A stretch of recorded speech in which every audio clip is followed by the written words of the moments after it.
welcome back. Down a little bit. Hopefully that's audible. It's been a while, so the last one I tried to play music in, but it didn't seem to work. And I just realized why. Besides the point, welcome back. Awesome things to share. I'm really excited. So before I get into that, real quick, I was talking about large igneous provinces last time. It occurred to me that there's a large igneous province in Australia that dates to 510 million years radiometric dating, called Kalkarinji Large Igneous Province. I was looking at it. Here's the ammonite that I drew in the magnetic anomaly map of Australia. Here's Kalkarinji map, which is like surrounds the nucleus. This the final chamber. It surrounds it, like it goes down here, wraps around. I think it. Let's see. Let's compare a little bit. It goes to about where this bend is, and down to about here, over maybe the base of that a little lower. So if we go here, I guess we can just look at this.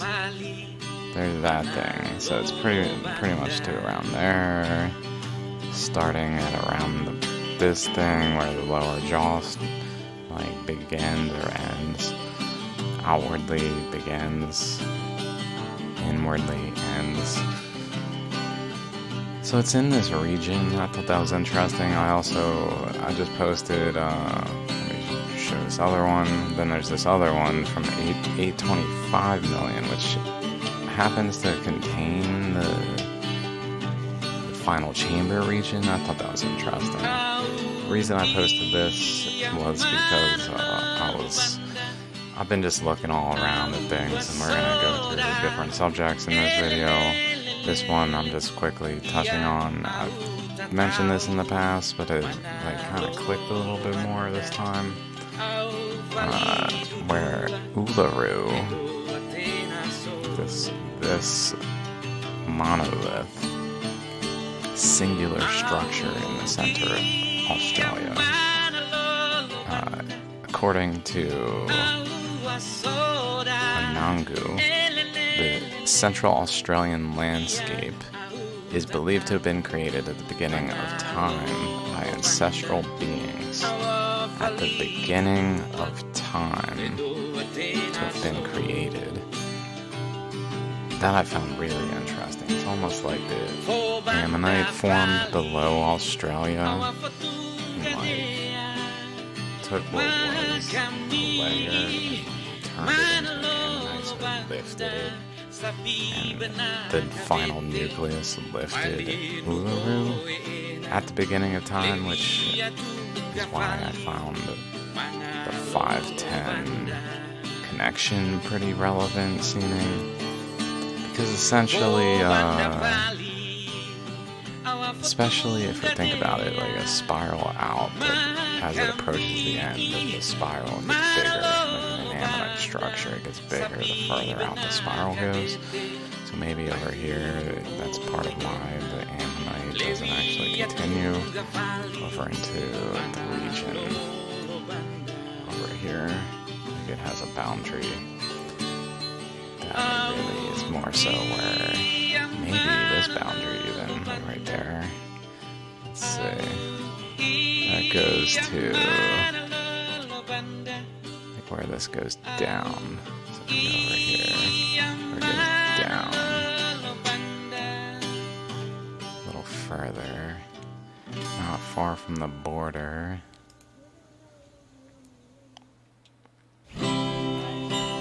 So really it goes through like the nucleus to the nucleus and over. Anyway, so that was a real quick aside, really.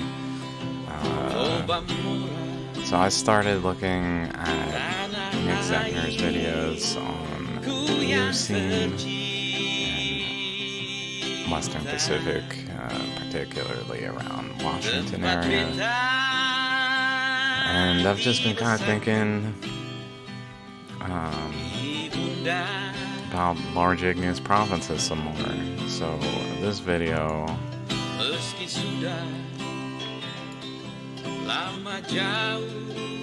I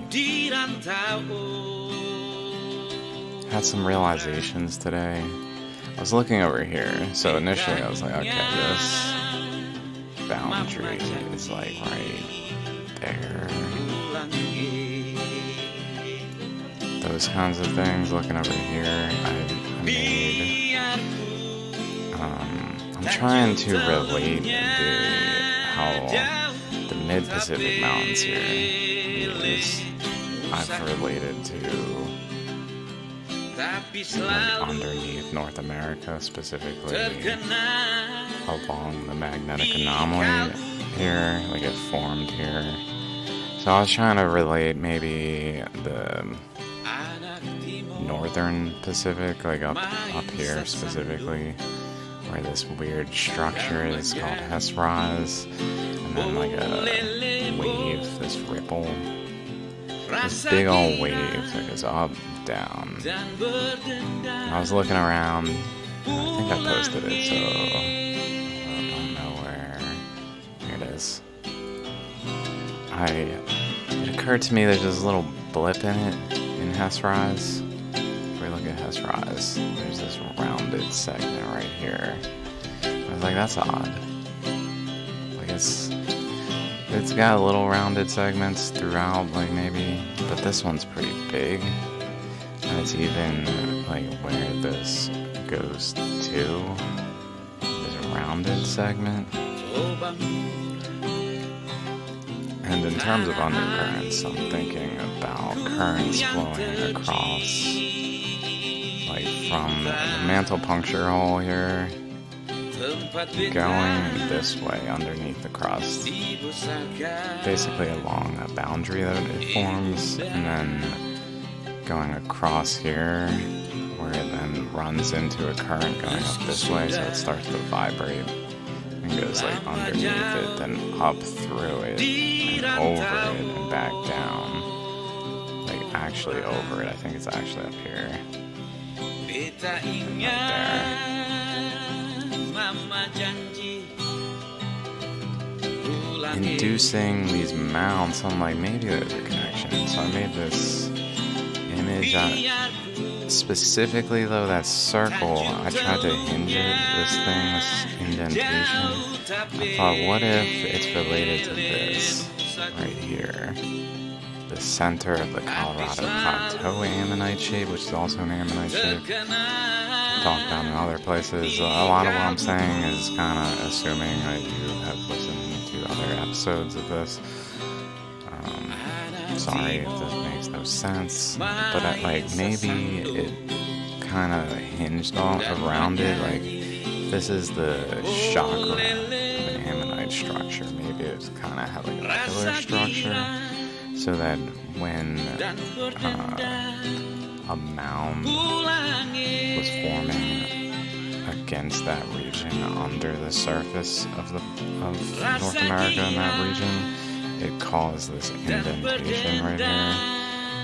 Literally, it's kind of what I was thinking. So I don't know what, I'm very much in the infancy of this analysis.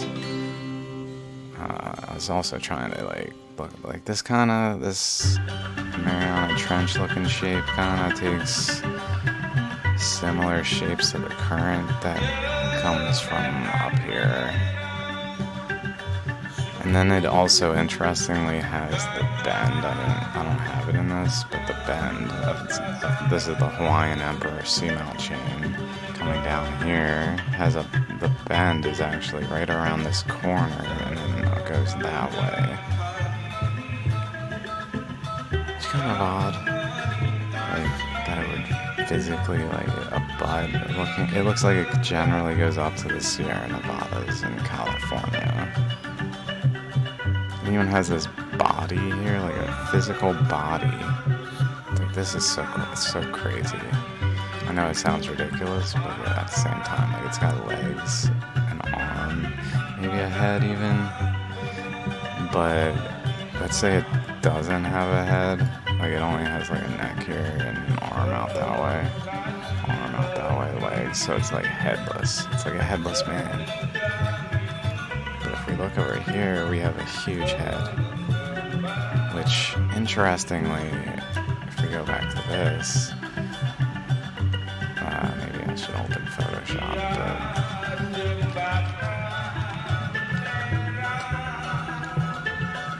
might as well, just so I can go between them since I didn't. And then Baller, because I kind of figured this was too rudimentary and rough drafty to really worry about it.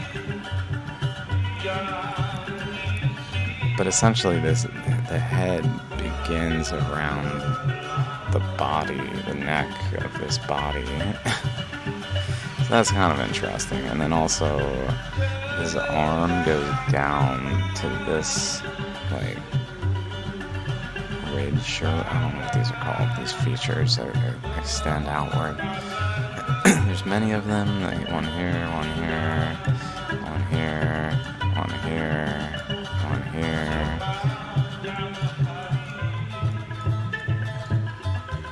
So it gave me the impression, even though this is actually like way up here, so it doesn't seem like, if I were to say that was centered on the Colorado Plateau, it's not really in line with this. So it would have to shift up and over, while this one like was down here. According to the image there, I'll just go like this. Look at the head. Maybe zoom in on screen. Maybe even zoom in, actually. Here's like the base of the head. Let's see. It's a little off, so it just makes me almost be like, maybe this is a little off. And then there's this diamond shape. I don't know, this is just a guess, let's say, that I'm kind of entertaining to see. But I thought I'd just throw that out there. I'm already like 10 minutes in, I haven't even gotten to the cool things.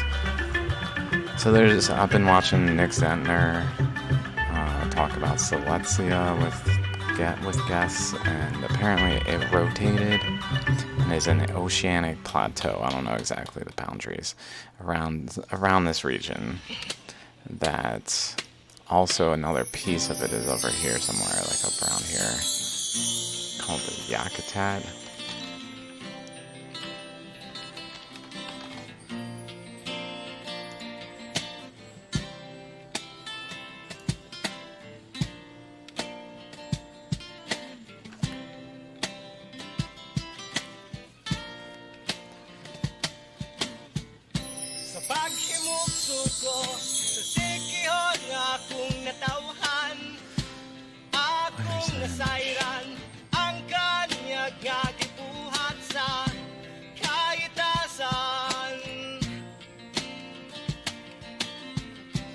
Okay, generally there, like about to the boundary of Vancouver Island, and about to here. So it's like generally here, I guess, like in this region.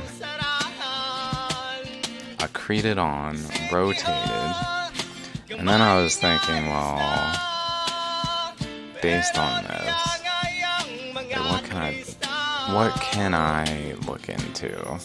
I'm like, well, this area, interestingly, this area is like where this current goes.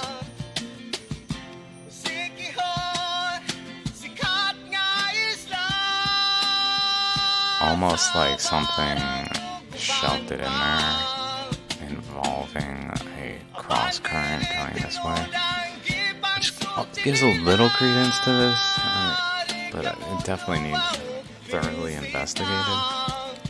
So then I started looking into Shatsky Rise, which led me to the Pacific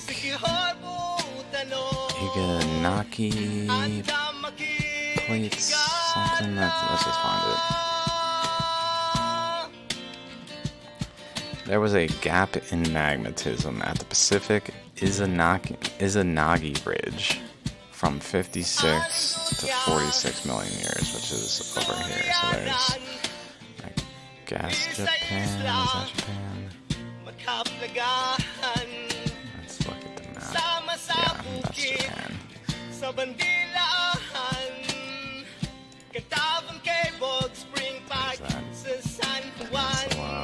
Maybe it's Korea.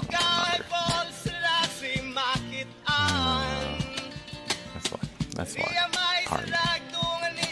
Pretty sure this is North and South Korea, but okay, I'm not wrong. Is there North? No. And then right here is Sikhawk Allen. I'm pronouncing that wrong. Far Russian territory, mountain range that I've come across in the past in my search for KT boundary events, where I stumbled on a paper that described it as having rotated in the late Cretaceous through 50 million years. So this area right around here, as well as I believe other areas around this general area, have rotated. Silesia has rotated, which is interesting. There's rotation going on over here. There's rotation going on over here. Silesia docked. It was like inserted into this region at 50 million years. So this happened at 50 million. This happened through 50 million. And generally has a boundary also with like the top there, where over here also a boundary with the top there. So I'm kind of going straight across. That might be fair though. This almost looks related to Japan itself.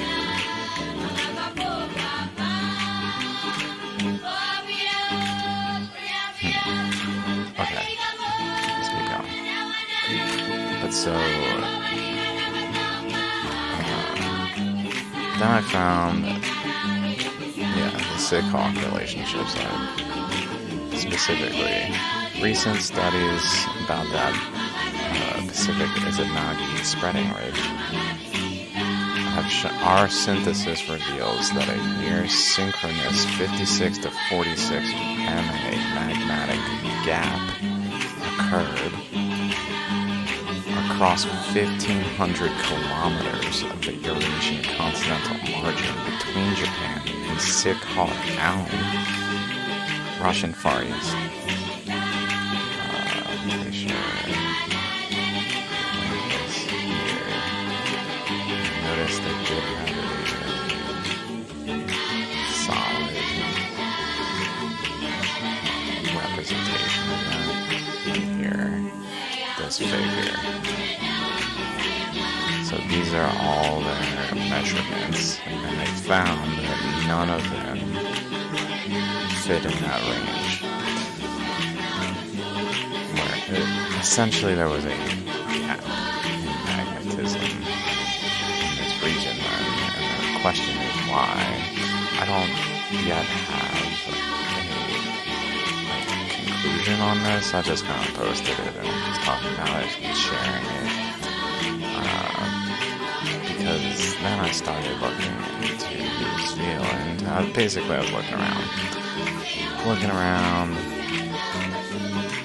We're going to catch up to where I was and maybe go forward depending on how long this takes. Looking around, and I'm like,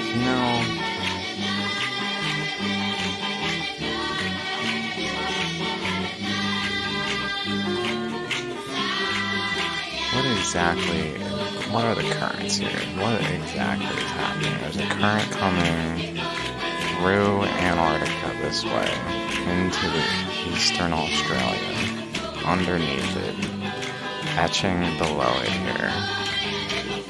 There's another current coming along the eastern boundary of North America, which is forming, that then bends this way, and it's physically here, that then forms a V shape, which goes over this way,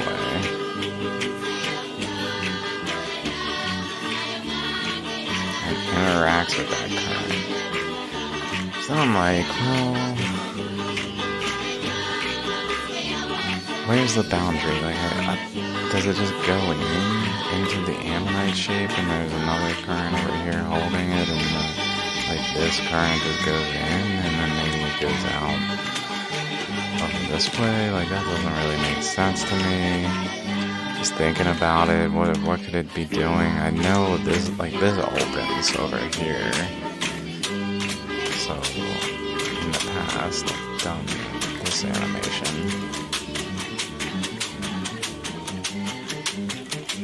Like, Solomon Islands, Papua New Guinea were actually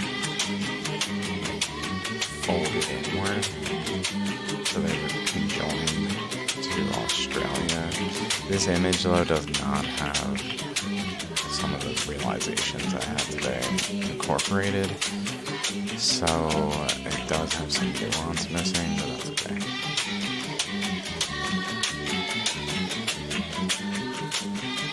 Point being, though, it was over this way, and I was thinking, well, if it was over this way, on Java Plateau, so back to large igneous provinces, is kind of forming against it, and this pressure from the current going this way is pushing a boundary, and I guess like holding a boundary here.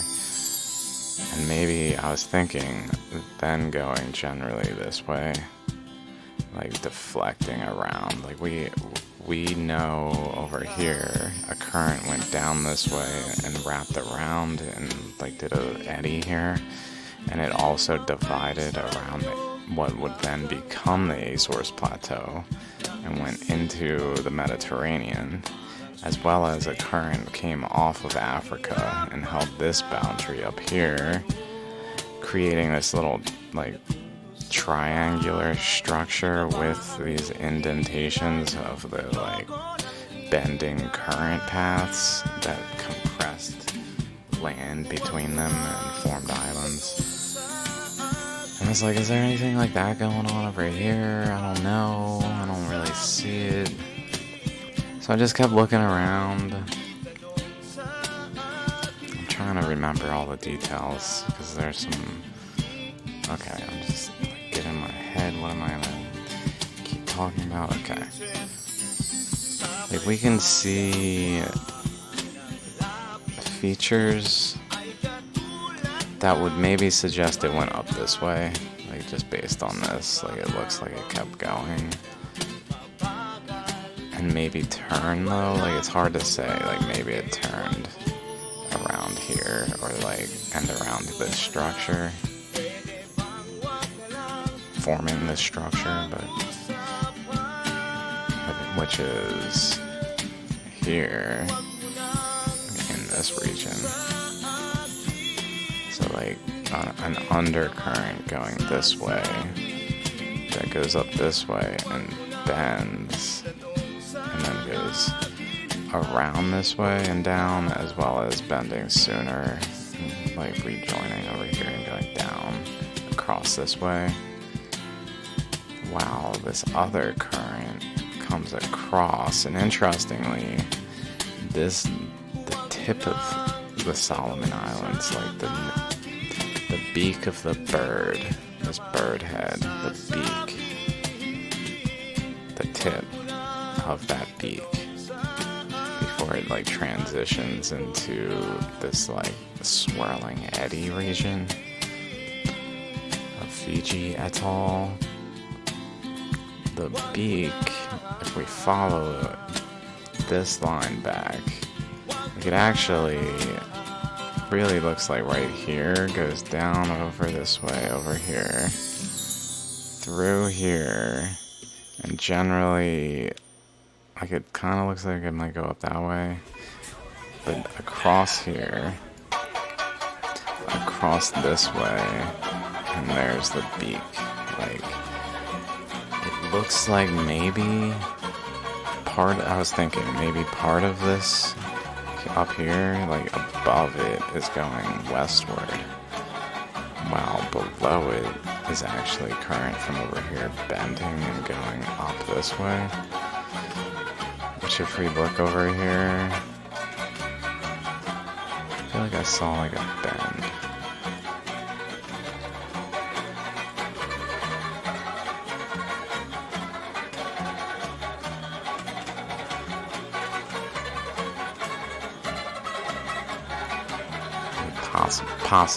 Possibly it goes up that way, and like part of this is formed by currents going one way, and the other part is formed by currents going the other way. Then I'm just thinking like, okay, what else can I like look at here, especially with relationship to Ontong Java? I mentioned in the last episode Ontong Java, which is right off of the beak, like pretty much this little like C-shaped crescent moon with a little gouge in it over here. That goes off of the beak though, that's where it's positioned. So if we go over here, here's the beak. It's actually positioned in this region. And I mentioned it before, there's this region over here, which looks a lot like it has these cross currents going up. Like up.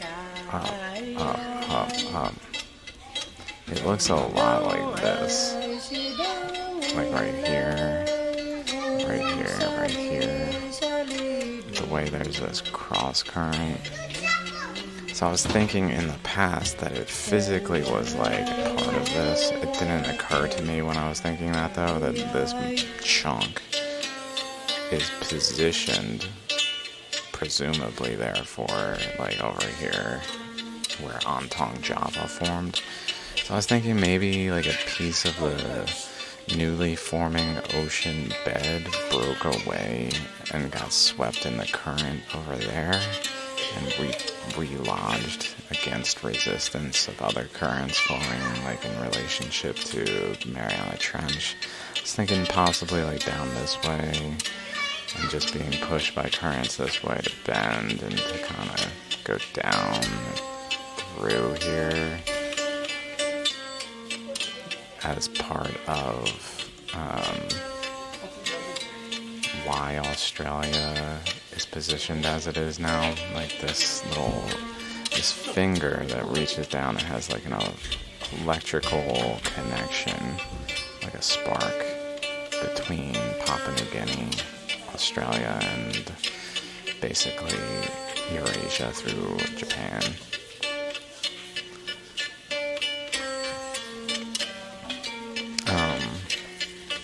Still not to like the things that I was thinking though that really I wanted to record. So the fact that I'm 30 minutes in and I haven't even really talked about it, it really sparked with Ontong Java. So I was looking at this one like, okay, this is one of the Ontong Java Nui hypothesis. Maybe I can click this. That these three, Ontong Java Plateau, Manihiki Plateau, and Haragungnunji, this other one, these three,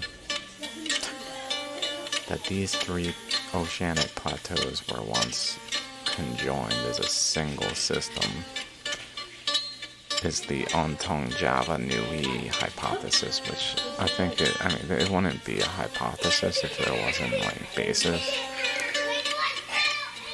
And the basis sounds pretty reasonable, as well as that it does fit what I'm looking at. So I'm like, okay, this must have, like, if they were together, then this down here, right here, and this were all one, if that's the case, and this was forming against Solomon Islands, which was down here, so really it was forming like over here relative to Australia before the Earth expanded.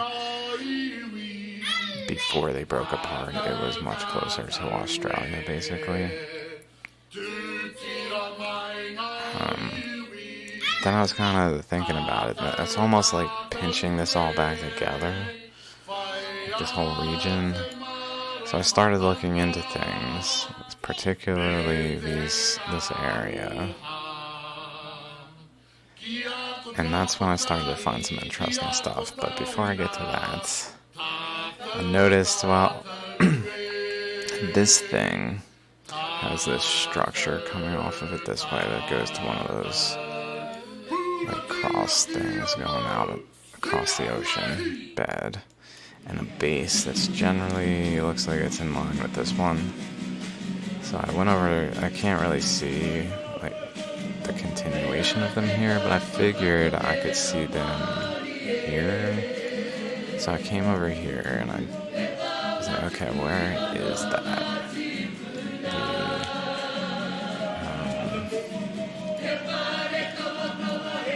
This one,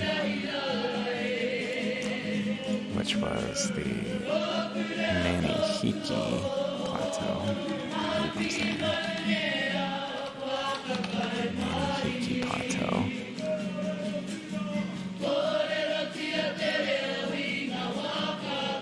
Formed 126 to 116 million years ago during the mid-Cretaceous. At a triple junction during the mid-Cretaceous period at a triple junction plate boundary.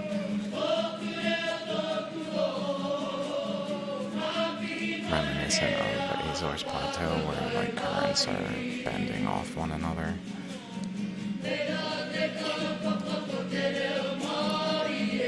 So here's Fiji, here's Samoa, and then about equidistant further from Fiji, Samoa, about equidistant is generally the center of this. I'm just trying to pinpoint. And then about half of that distance is how big it is. Interestingly, I just noticed it's very like diamond shaped, reminiscent of over here with a man. Legs, a head.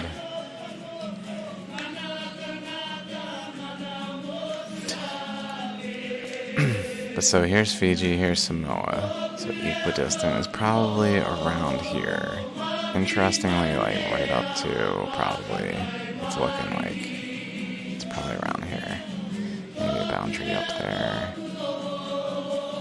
Generally here though, so up to this boundary. So it was forming at this boundary where this current coming across basically deflected down and under and like wrapped around it enough to like push it away and not have it instead be like pushed over into South America, which it was adjacent to.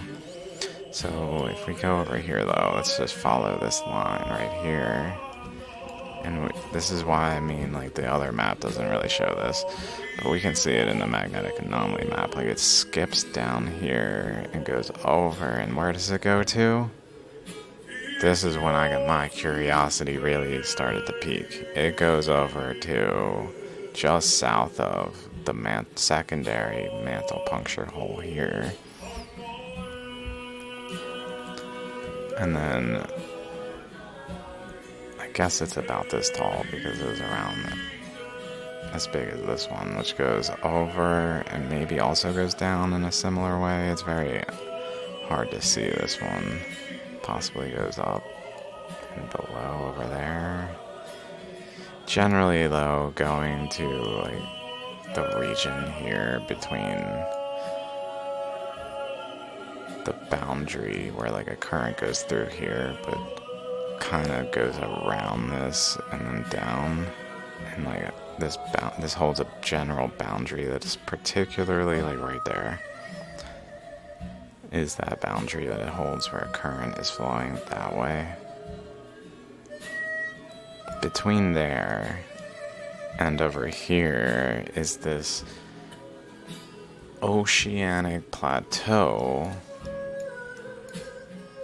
of Manihiki, and then over here,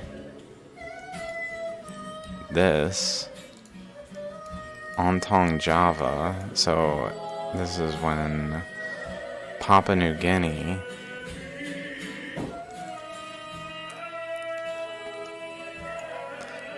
based on, so here's the Ontong Java plateau, like off of the nose, so it's not actually in this image, but it's generally, here's the broken bond, a bond that broke, a bond that broke, bond that broke, and then this region of Sulawesi, North Maluku, and then the Philippines. But so in essence, down here where it kind of like changes angle, the Ontong Java plateau seems to have been forming here, like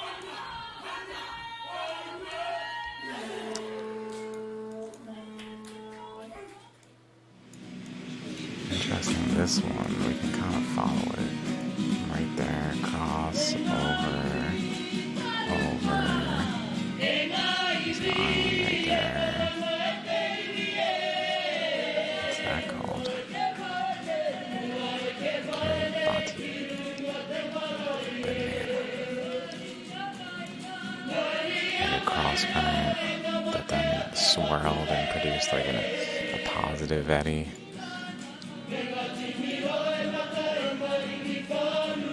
It really looks like that goes pretty distinctly to the base of the Ontong Java Plateau from there. Like it was forming generally here.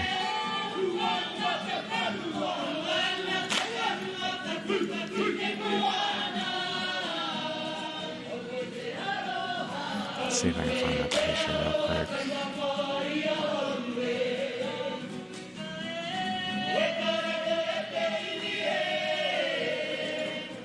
I saved it. Here it is. I have several.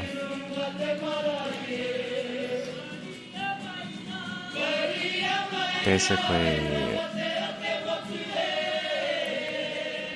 relating the two areas. It's on a larger globe, so it's not exact, but we've got the Ontong Java Plateau forming.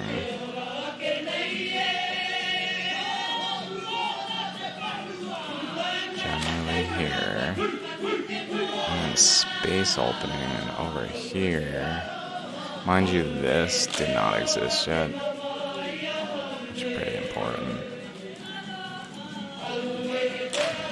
This formed at 90 million, this whole stretch basically, like over generally here was connected to down here, so there wasn't this huge gap between here and down here. Until it opened, this formed around 90 million, and I believe stopped forming around the KT boundary. There's definitely a relationship to the KT boundary to this. See my Events of the KT boundary episodes, part 1 and 2. Not episodes, just videos. Events of the KT boundary, part 1 and 2. So basically, even though I have it like this, because this is the final result, so I can't really like shrink it back together easily, this was together connected over here, and like Fiji, this region, was pretty much compressed into this little, maybe not Fiji, but like right here in the magnetic anomaly map was like right here. So this kind of spread as this spread over here, maybe related.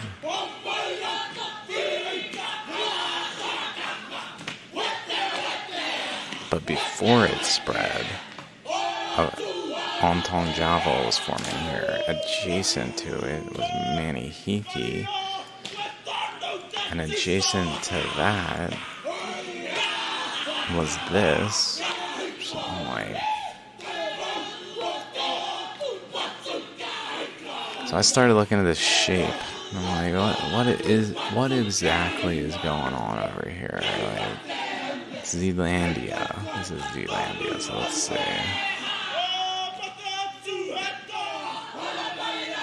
I'll just go to this one. Okay. Right down here is the Hikarangi Plateau. That was part of the Ontong Java Nui complex. I don't know if that's the proper term, complex, but part of this system, Ontong Java and Manihiki. But now it's all the way down here. So it's almost like it moved too. I don't know what happened here.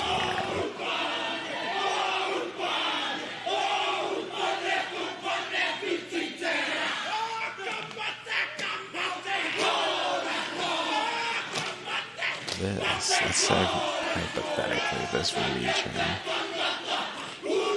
was like higher, physically higher. It kind of looks like, looking at this, like maybe Tasmania was really generally over here, like in there, and this. But for that to be the case, it would have to. This would have to wrap around, because the thing is, what I've came to find out is none of this. I've heard it before, but now it really like clicks what is meant by it. These are not oceanic plateaus. These are not large igneous provinces. These are remnants of continental shelf that have now sunk to the bottom of the ocean for reasons. That's when I'm like, okay. What's up here? So I started trying to think about it, and maybe I'll go through some details before we get back to Ontong Java Nui, and maybe do a little brainstorming of potentials, because I'm not sure what to think about it right now. So I wrote down some details.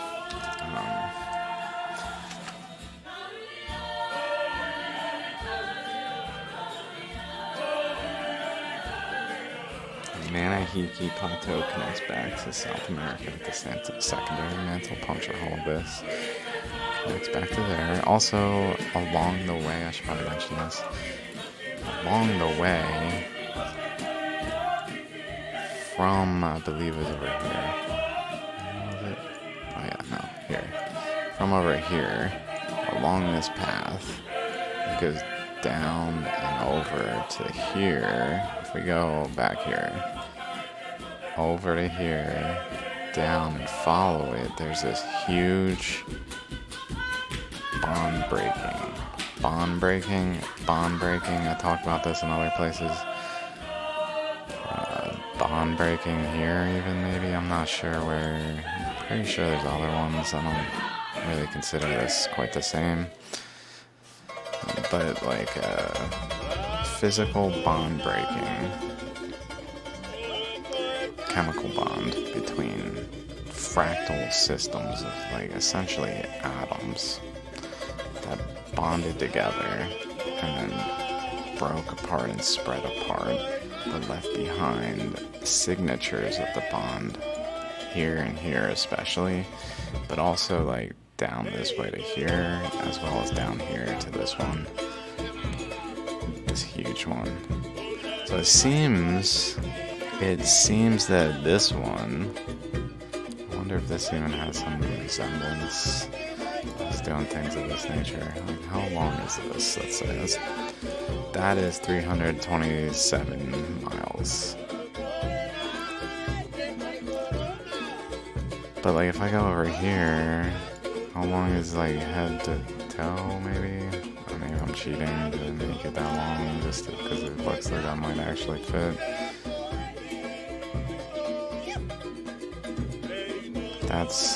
That's about the same distance there from there to there.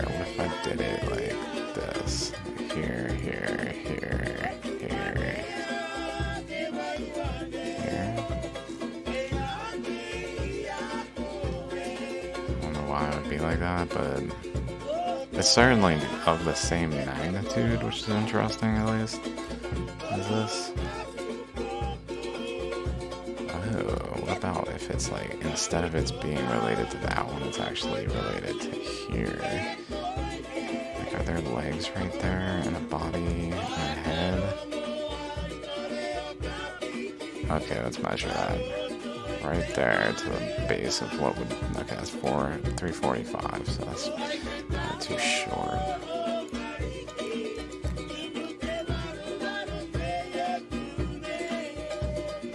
Right there to the base of the leg. 345 is to the base of the body, and the leg is, let's say, 460. From, again, from here, which is like the top of the head looking potential, down to here. I mean, it's in that area.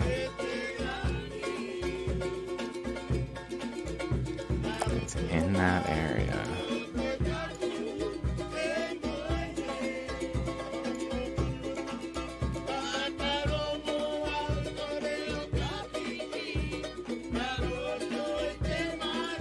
If we look at this, like, it really starts at the base. It's not in the top half. It really goes to the base. Where this line goes to the base.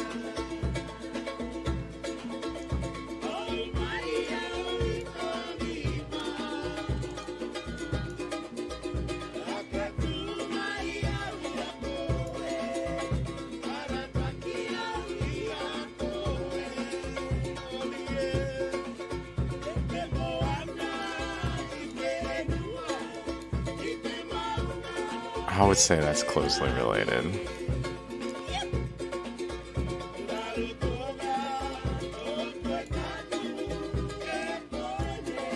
And then if let's look at Entente hypothesis. That one. And then Entente Java. Which I guess has turned.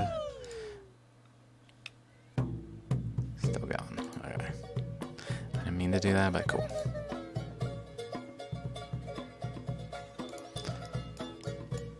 So like it has this indentation here.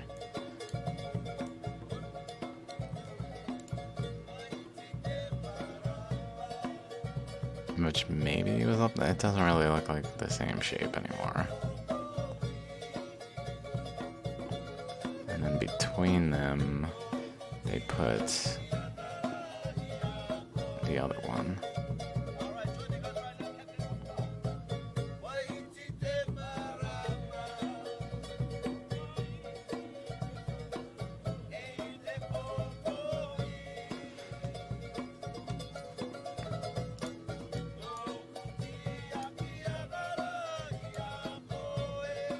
I guess it was like wedged in here.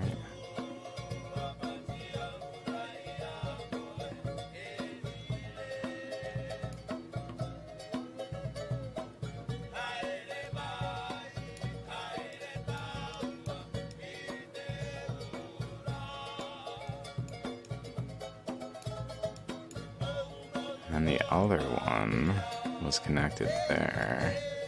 Connected there? Is that where I put it? Between them.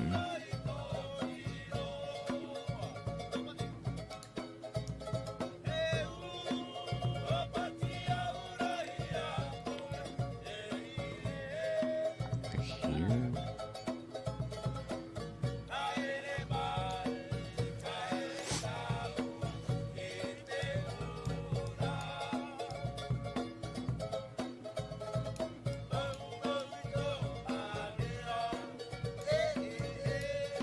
I still don't know what to make of this exactly.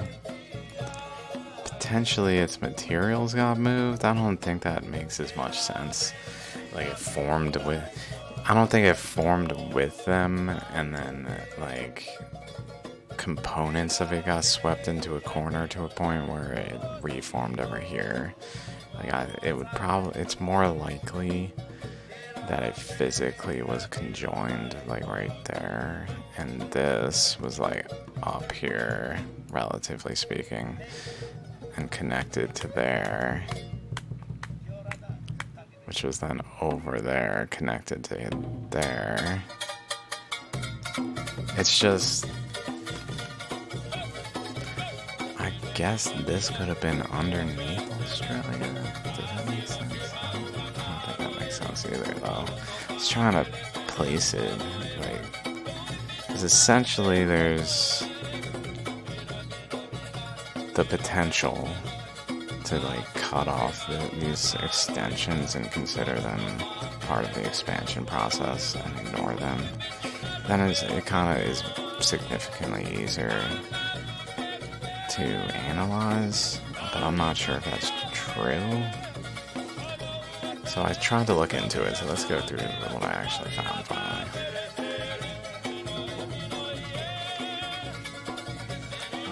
Was New Zealand attached to northeast Australia beyond the Solomon Islands before they broke away, like its little chunks. So then I found some details. Lord Howe Rise was the first thing I went to. This one, this segment here. I was like, okay, well, what's up with this thing?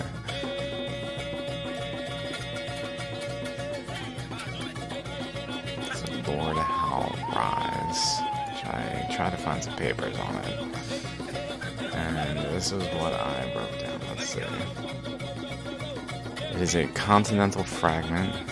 It is believed to have, or it has a seamount chain that formed at 97 million radiometric dating as part of the structure. Maybe it is.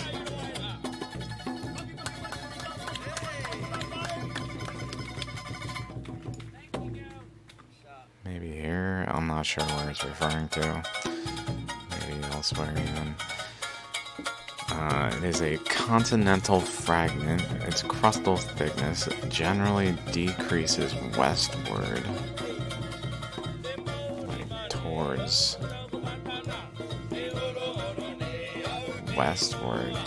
this, where this thinning occurs here. Decreases westward.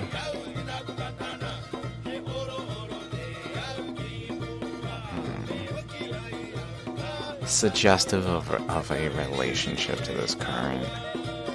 Basically, more like if it decreased eastward, then it would probably have more of a relationship in terms of why it's like wedge shaped downward eastward to this current coming this way, but it doesn't. It has more of an apparent relationship to the current going underneath Australia, coming up here, and probably also, like, if we look at this a little closer, like, here's New Zealand.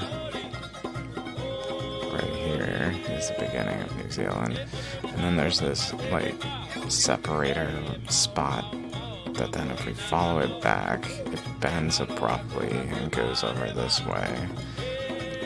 And then after that, it's kind of hard to tell.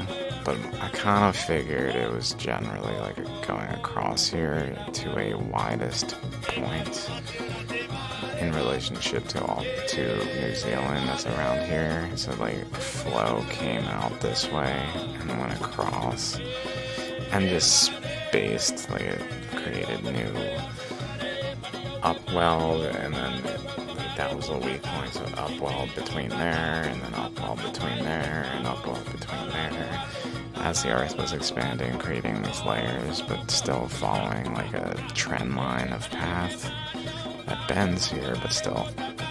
So it's kind of suggestive that New Zealand was like closer to Antarctica than Northeast Australia. So maybe Like this region was folded down, so Ontong Java was around there. Maybe Nui, this one over here, was like over here. Nui, what is it called? Manihiki Plateau was maybe like more in this region. Or like this region, like somewhere like this kind of latitude. I believe that's the right one.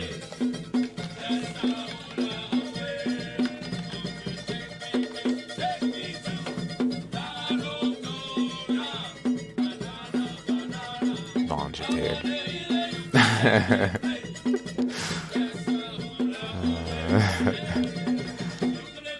What, it's something I can just look up like that and know like the meaning in part enough? No, it's like paper. How do you not know how to spell there in certain circumstances? You always use the words wrong. It's not E, it's not IR, it's RA, okay? I don't do that. At least not usually, I'm sure I've done it. But... So this probably was connected down here, I guess, so...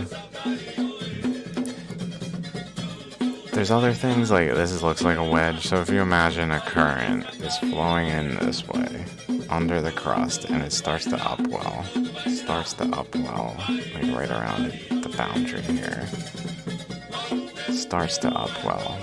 What's it gonna do? Is it going to potentially cut into continental crust in like a way where it gets in further and further, but narrower and narrower? That's kind of what I was thinking. Like, it looks kind of like maybe what it would have done, creating this shape like this. Because this here is shadow rise, which is a part of continental crust. This is continental crust. This is continental crust. I believe this is continental crust. I'm not completely certain. I think what I found was that there's little information on this region, but I'm sure there's more than Wikipedia has to say, but I didn't look any further. There's also this hexagon looking thing here. Let me just real quick. Are there any hexagons that have a relationship to like here? Like, could this be just shoved out from underneath of Australia, literally like slid out? Because that would even make sense if it flowed under and created like a downward slope to the west here and shoved it eastward.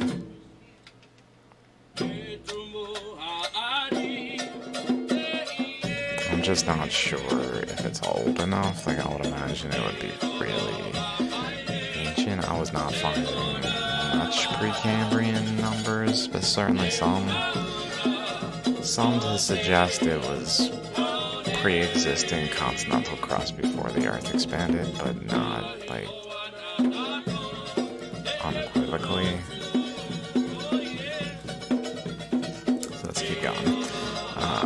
Part of Zealandia, Lord Howrise, rifted from Australia 80 to 60 million years radiometric dating, which is in the period when the Earth was expanding rapidly. 65 million is like when all the bonds between the continents broke so that the ocean floor can actually be formed. For reasons I discuss in lots of places, like in my Events of the Cape Boundary videos. I don't really discuss it in them, I just present the technical papers, just like showing the evidence and leave it to the listener to understand. I'm talking about Earth's expansion process and like proving that that's what's causing these things, just by like the sheer amount of things going on that are all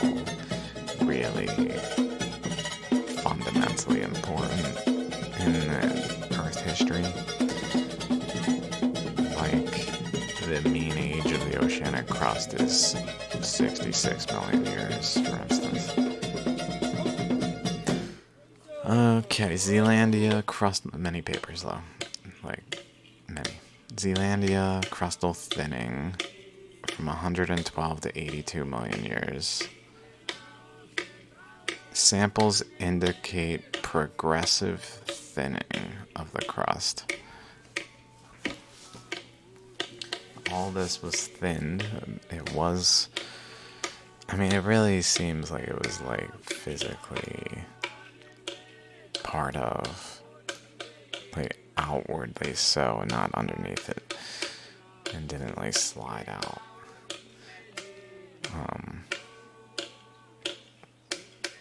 So crustal thinning, so it was like this probably, and then this undercurrent, and probably overcurrent, but I think actually undercurrent is flowing below it with such intensity that it's just like gouging the crust, and taking its chunks away and thin it to a point where it thins it to modern time like levels, so that it's below sea level, and it's not actually a continent, but it was a continent because it's made of continental crust, just thinned severely by an undercurrent that was really like meeting a lot of resistance and just flowing with like probably with turbulence, so it's like going up and down to scoop it, like a turbulent flow.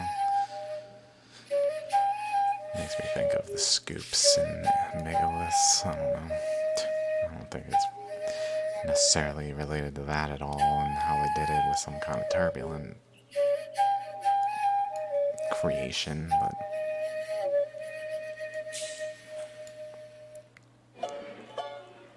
it's like this one, if this is over, this in here down to like there.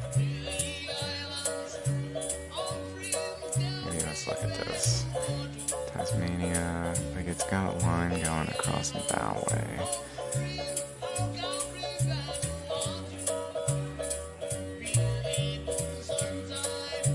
Which points to almost at, like if we go to New Zealand, it points past like the tip of New Zealand.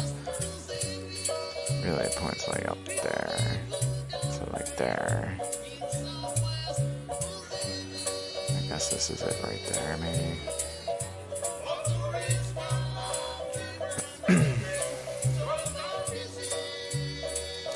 It's possible. The thing is, like, I don't think it was wedged in this way. That this was connected over here, and then this was like over here. Like, these are pretty clearly, especially coupled with this. Coupled with this.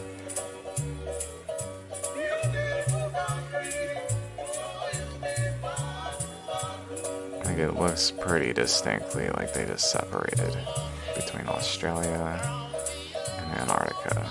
And there was no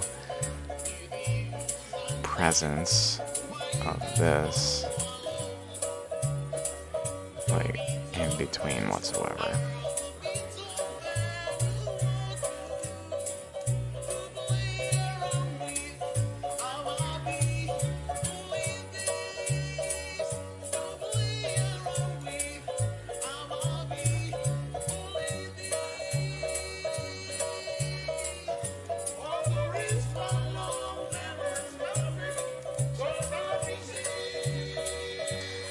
Okay, so then there's Chatham Rise, which is the largest largely dry land at the end of the Cretaceous, is, according to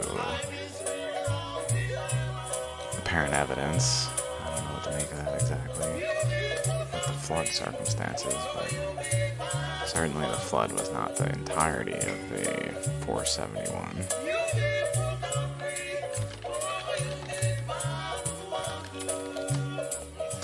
Hell yeah. This one, I'm gonna just pull this up.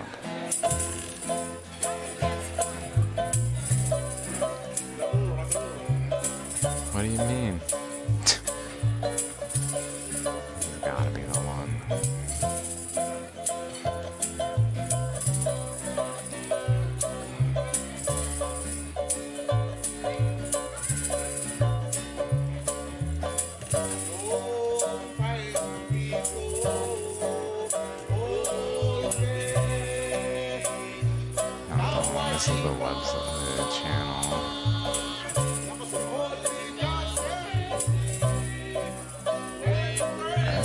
Kind of new video. Check that out.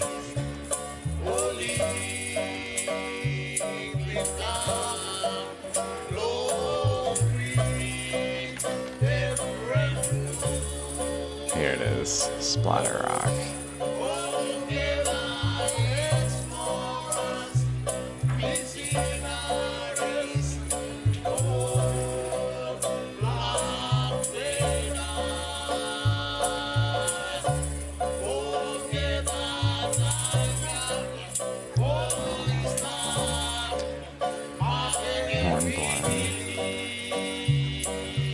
Volcanic cones. Hornblood is found at Flemish Cap.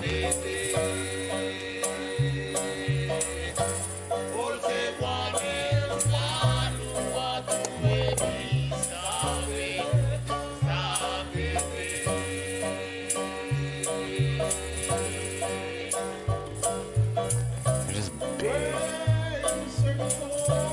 The structures.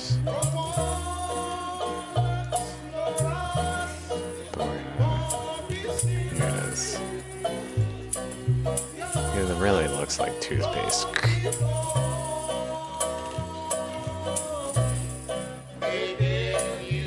The spray that came in and then like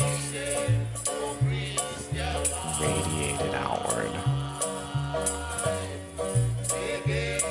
Like a pine cone, maybe.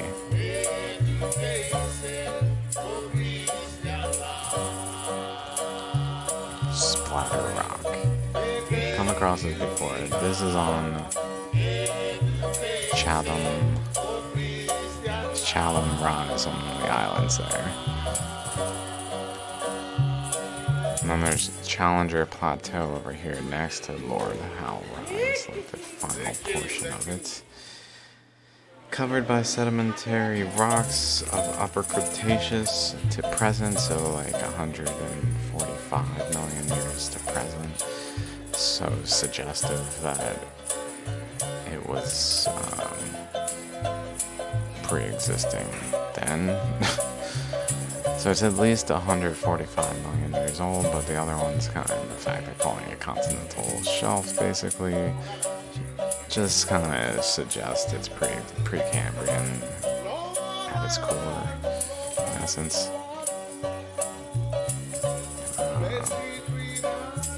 Norfolk Ridge, little is known about that one. Runs between New Caledonia and New Zealand, which is of interest. I would say that one might be post-expansion from the expansion process, but I'm not sure. Really, these almost feel like they are too, but at the same time, I don't want to jump to conclusions I haven't found definitively. I did try to find a quick paper that talked about it, but it seemed like a lot.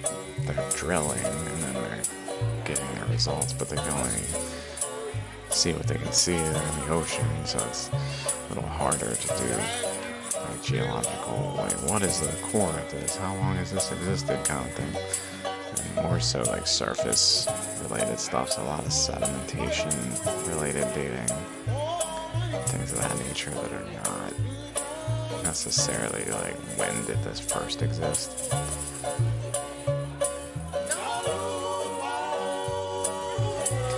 Okay, then the Campbell Plateau over here is, I did find a date on this one, so that said Paleozoic or older, so Precambrian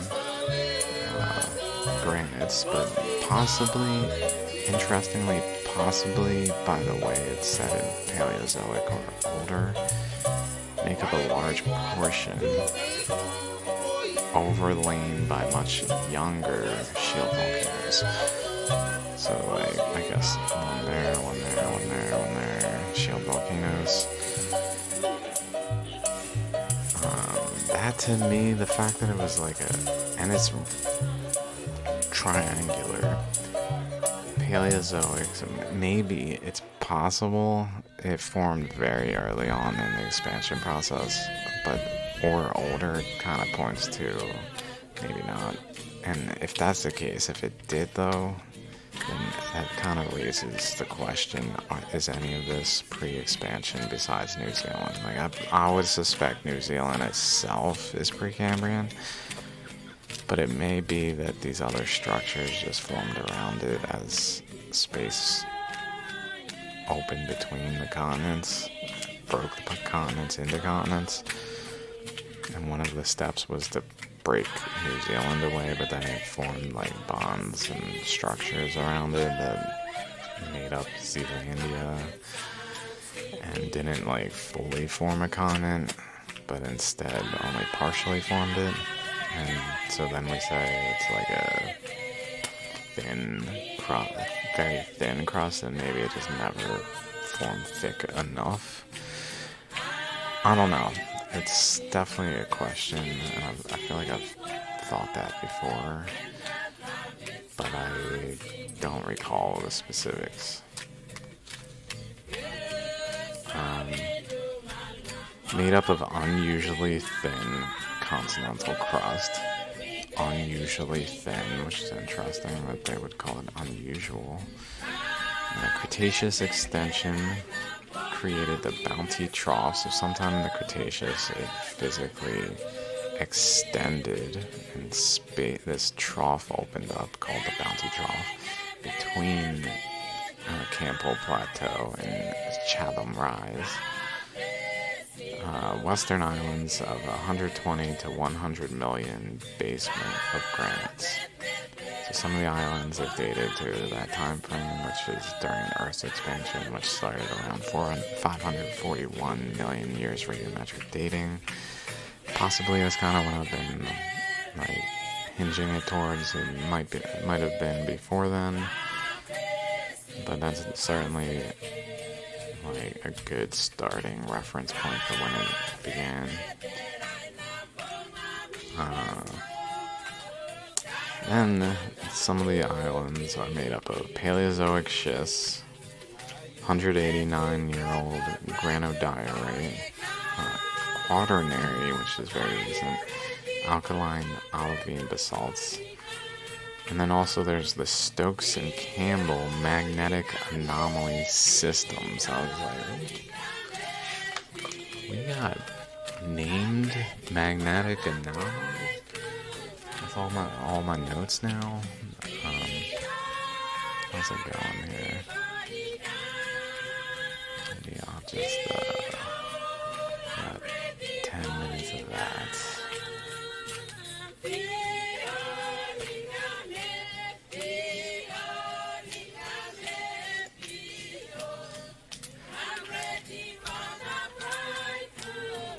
So I'm pretty sure these were together. This was connected to there, which was connected to there, which really makes me want to say New Zealand was like generally maybe like here.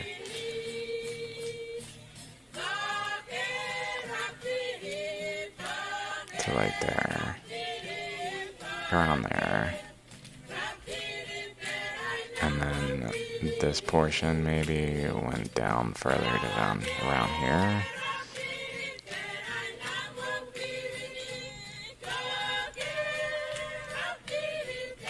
Although, this is very straight. This has this. This kind of doesn't fit well with the other continents. It doesn't fit well between here. It doesn't fit well. This measure from here. Just like there, 2600, and then measure from like this corner to like, I mean that's 2600 is like, if I go like there, that's 2800, like that right there. But like Chatham Rise doesn't really fit well with this unless it was underneath again, which it is part of the Panther.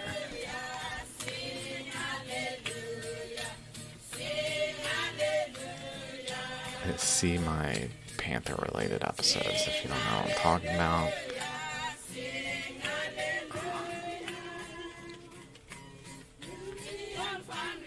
Kind of basically I concluded that this region had some incubation process going on based on some various evidence as well as Native American lore or whatever that actually seemed to fit into this Panther very well. Like the story just fit very well. I think it was the Seneca.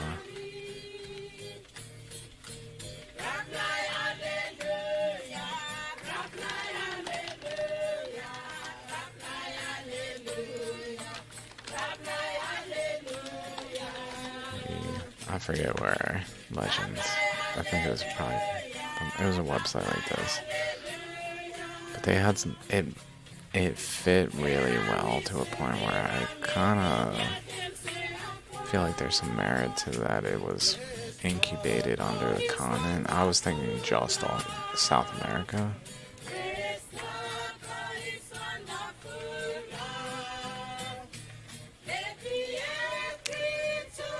Maybe this portion was under South America.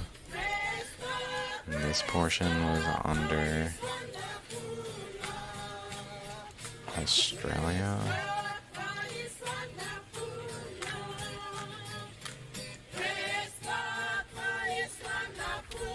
I don't know, that doesn't really make complete sense probably. Something tells me they're probably post-expansion, but formed as like extensional things to spacers that like pressed against, like a current flowed in, pressed against. But this is really indicative of a current flow right here. There's even like an indentation here. Possibly one that ran in and bent, and then went up and went around and up. It got caught in a little nook there, but like wrapped around like that.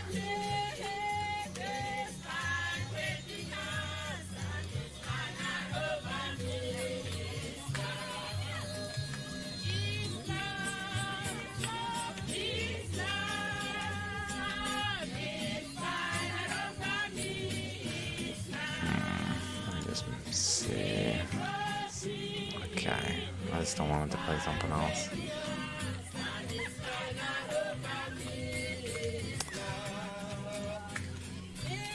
Like that.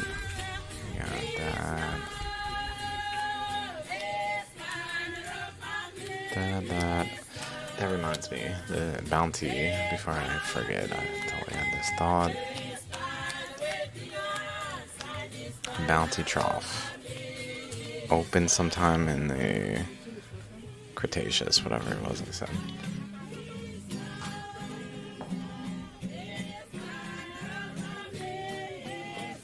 Cretaceous extension created bounty trough. Okay. Extension here from where basically this was down here. This stuff generally was over here, and then it extended outward and created this region to like straighten low. It like formed a tab, like a straight tab more so. Where over here was down here because the Earth was a smaller radius. So as it expanded, the continents had to compensate by reshaping themselves, like to a point where it had extensions out this way and out this way that were no longer connected to the side of Australia. for instance. And I was watching Strike Slip Basins, it was called. Examiner Strike Slip Basins. This one. And she said, if I can find it.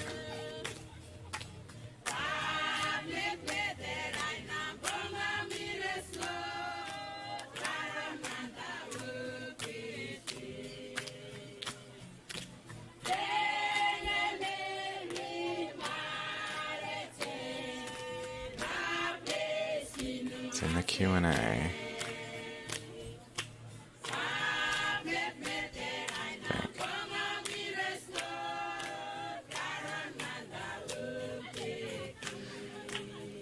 Point is, she had a global list of strike slip basins. So a strike slip is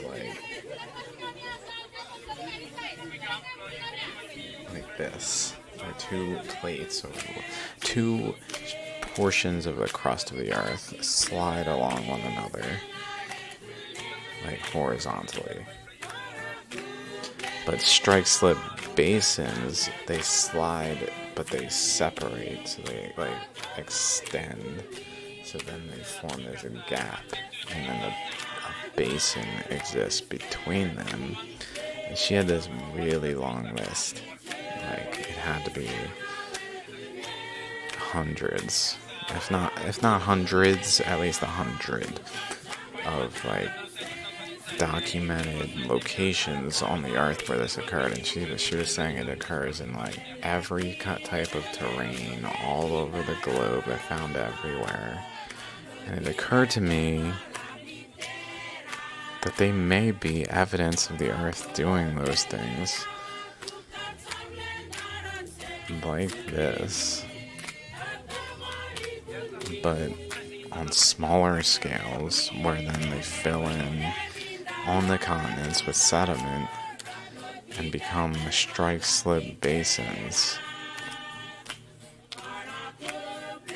because the Earth's expansion process was accommodating that the physical like shape of the ball of the globe like it was very curved inward, and it had to flatten out as the earth expanded. And so in order to flatten out, it almost like an orange peel had to like rip, and then those rips had to fill in with basin, and then become a basin and then filled in with like sediments to a degree, but it still is a basin. And then be detected as being on these strike slip faults, these places where there's like a motion that bends away. So that was a thought I had. I just thought I'd share. Let's go ahead and just do that real quick. I should probably get to bed. I've been watching a bunch of these. I'm like back at it. I don't want to put the cart before the horse and say I'm like truly back at it. Always stoked for Ice Age floods. I'm also kind of like getting prepared mentally in other ways for watching these by doing some more research. But I've been watching these like crazy. Somewhere, I think the last one I actually was watching was M. I must have watched some other ones prior. I might try to rewatch now. Like, there's so many things to account for. It's ridiculous. It's so crazy, and yet it's so epic. The Pacific Northwest is so documented that it's prime for like nuances that can't be found elsewhere, and there's just a lot going on there. Hopefully this episode was enjoyable and learned some stuff. Certainly it's all work in progress, but I think like what's going on over here is pretty exciting. It's kind of cool looking at it from a different angle too. Seeing the panther. Definitely recommend my Norse mythology videos and other ones like Beings of the Earth playlists for things like that. I know like if you're more scientifically minded in the analysis of this all, to even incorporate anything like that is a red flag, obviously, to someone who hasn't looked at those things, but like they know what they're talking about. Whether or not they still do, or it was like passed down in stories, I'm probably not. Probably don't really like have the cohesive knowledge anymore, but that's why the story is there, I guess, because it holds it better. It's easier to hold than the actual details. Something of that nature, maybe. Norse mythology as well. Because, yeah. As well as like North America. Whirlwind or something in North America, the Maelstrom in Greece area. Like, there's a lot of things going on that are in the terrain. So, alright, thanks for hanging out. Till next time, guys. See you later. Peace out.